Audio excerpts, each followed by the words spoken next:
Hello, it's Richard C. Wilson of the Family Office Club. I have with me here today. Welcome, John. Hey, thanks. Thanks for being here. Glad to be here. Great. So, what really do? Yeah, so we just turned 18 years old, so I guess we can vote.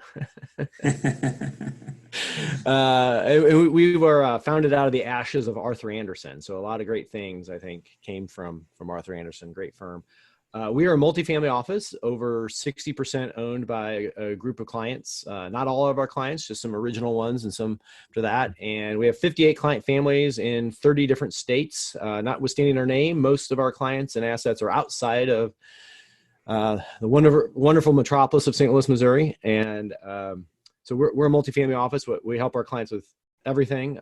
We have 53 employees serving 58 client families, about 200 million of wealth per family on average. Kind of ranges, kind of our sweet spot is the 50 to 500 million range. We have some over that and some under that, but that's kind of who we work with. Okay. And what's the scope? I mean, with that many clients, I'm sure there's a very wide breadth of investment scope, but can you talk a little bit about what they're putting their capital into as an average family at 200 million net worth, and where there's kind of a gap of with 58 people, I'm sure you're able to go out, do research, and fill any gaps fluidly as it comes up. But where is there kind of a thirst for more types of direct investments or deal flow? Yeah, sure. I would say that, first of all, to start with, we don't really, well, we definitely have our own recommended investments and, mainly oversee what our report on and allocate and recommend what our clients invest in. We also have a lot of other investment advisors that we work with. So, most families that come to us don't just say, hey, I want to fire my existing investment advisor or I have this big bag of cash, even though it does sometimes happen. I mean, they often have, like, I want to keep my relationship with my Goldman Sachs broker or this IRA or this, I have money that I don't want to move. And we're totally fine with that. We're agnostic about where it is. We download every night from over 70 custodians. I would say what's interesting is over the years, we have both recommended and clients have also followed on with in the public markets, we've gone more and more passive. Some of that's just cap weighted index passive, a lot of tax managed indexing. We use a lot of parametric and a Aperio group. So we also have done more and more factor based passive. I think that's a great way to, really replicate a lot of what the managers are doing with, better success, lower fees, lower taxes.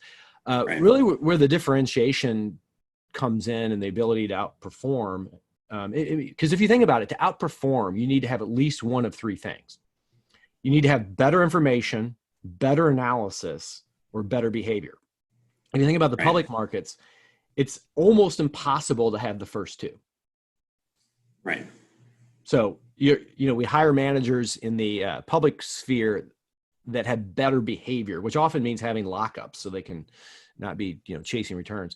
But if you think about private markets, you can have all three of those things. Sure.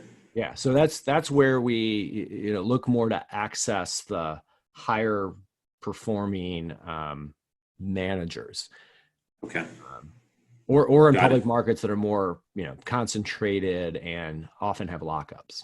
Okay. I'm curious. A lot of multifamily offices have challenges when they're not serving a $200 million family on average, just dealing with a family saying, hey, I want to buy some pharmaceutical companies, or hey, I want to do direct investments in manufacturing or direct real estate properties. How do you integrate, support, help with due diligence, or protect them from themselves, or help them get deal flow? How does that work with your quality of clientele? Yeah. So to your point, even a family that has, $100 million often will struggle to meaningfully access the private markets because it's usually not a single $100 million portfolio. It's mom and dad have 40 million and there's another 30 million in a family trust, and it's in all these trusts. And so you struggle with minimums and diversifying by, vintage year and style and everything else. So that still is a challenge. And then you have fund to funds, but then you worry about, the extra layer of fees and, do they truly have access? So that's definitely a challenge. So it does take quite a few assets to meaningfully and professionally access the private markets. It's interesting. Direct investing has become, such a hot area, and it's a little bit of a head scratcher. Because if you think about it, especially in the startup space, it's so hard to do well. I mean, venture capital as an asset class has really usually struggled, right? Right. And it's really the top managers, the founders funds and the Greylocks and the Andreessen Horowitzes and et cetera, that have done well. And there's a persistence there because there's a certain amount of deal flow and then cachet and everything else you get from being one of these top VCs. So a thing we start with our clients is, did you find this deal or this deal find you? And why do we think that you can do better than a venture capital fund? I mean, we're much more in favor of, let's go to a private equity fund, whether it's, buyout or growth capital or VC or whatever, unless this is your business. I mean, we definitely have some clients that, they made their money in a particular industry and they have connections and it's great. Or there's club investing, you get together with other families but outside of that, I just think it's really challenging. And there's this siren song of ideas where you think an idea is a good idea, so you want to invest. But really, and Richard, I'm sure you know this, it's really about who's your partner and picking the right horse. Okay. It's not about, which industry or idea. It's more about finding the right person, because most of us are not able to understand what a great idea is, because great ideas often sound crazy, right? Right. You look back and you're like, oh, we're going to create a private company that going to compete with governments to put satellites into orbit. I mean, we're going to build your own teddy bear. We're, on and on and on. Airbnb sounded crazy. So we tell our clients it's not. So we have this whole checklist of we call it 10 ways not to lose your money. And it's 10 red flags to look for in private deals. And the very last, number 10, is, what's the idea? You got to get through the other 9 first.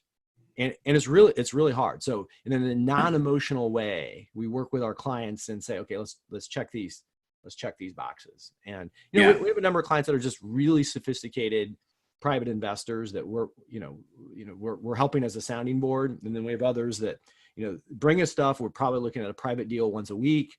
But we've kind of stayed away from, investing a lot of our time and effort in finding deal flow. Right. Because again, we kind of look to our, the clients that should be doing that are doing that. Right.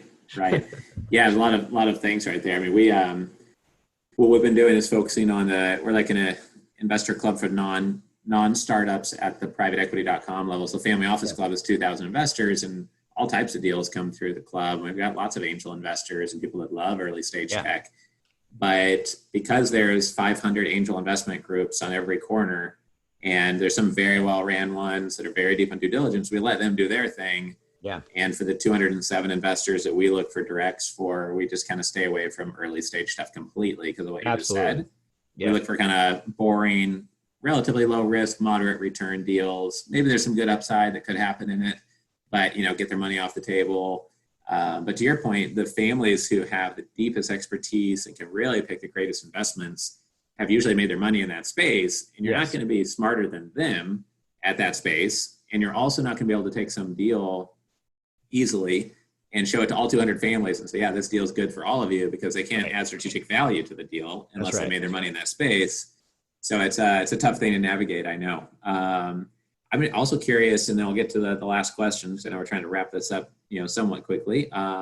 What's the number one thing that's really allowed you guys to grow to $10 billion in assets, and 50 employees? A lot of multifamily offices are at 1 billion, 2 billion, and they're very proud of that. Yeah. What's the difference that you guys are 10 times the size of a respectable multifamily office? So we get a good referrals from clients and other advisors that work with us. I mean, I think our goal is to be in our little niche, pretty differentiated. So it's it's the idea that we have about a 1-to-1 employee to client ratio. Our client service people only work with 5 or 6 client families a piece, and I think that it was really hard when we were young as a company to stick to that discipline, and we've continued to find clients that fit well. So we do a great job on this certain slice of client, and even if a client's going to be profitable, we don't take them unless they fit our criteria. And then they become incredibly happy and raging fans and refer us. But it's because we were like, okay, we're just going to do this. Yeah. This right here. Right. Yeah. Makes sense. There's only a couple firms that are as successful as you guys across hundreds and hundreds that we meet per year. And by chance, one of the other ones I'm thinking of says the exact same thing. That said, if we tried to serve a lower end client, it would sink the boat. Yeah. And it has to be this certain type of client that needs a certain type of thing. And it's interesting that you both say that. So I appreciate you sharing that. I think that'll help those of many type listening to this, whether they're a hedge fund, a private equity fund, a real estate development firm, sticking to that knitting where you're really excellent and your clients know that you are in that one thing. Yeah, I was asked recently, looking back over 18 years, what are the 2 big things that I regret or would have done differently? Yeah. And I've been there since the founding. I was one of the founding principals, and it's 2 things. When we have employees that we don't think is going to work out, to fire them sooner. It never gets better, does it? It does not get better, or not enough of the time to do it. It just makes things worse. And taking clients that weren't fits. Mm-hmm. We took a client 5 years ago. We knew he wasn't a good fit, but we were, competing with Goldman Sachs on it and just got our competitive juices flowing and wanted to win. And then we won. And then 2 years later, we're like, okay, this isn't a fit. Right. And that's happened enough that I just continue to kick myself. But, you want to serve people and it's really the discipline to only take clients that are fits. And even COVID and, if assets are down and everything, you're like, oh, we need to shore up and make money. And we've still tried to have that discipline of, okay, even though financial times are tough, we need to be disciplined about who we take in. It'd be better to have a down year than to take clients that aren't fits. Right. Yeah, we had experience last year, the $130 million family we onboarded, just not a good fit. But then we almost got our number 2 on a $240 million net worth family. We didn't get it, but he's keeping in touch proactively with us, which we see is a good sign. We're keeping in touch proactively. He's such a good fit. He's going to be our client one day. Maybe it's going to take us 12 years.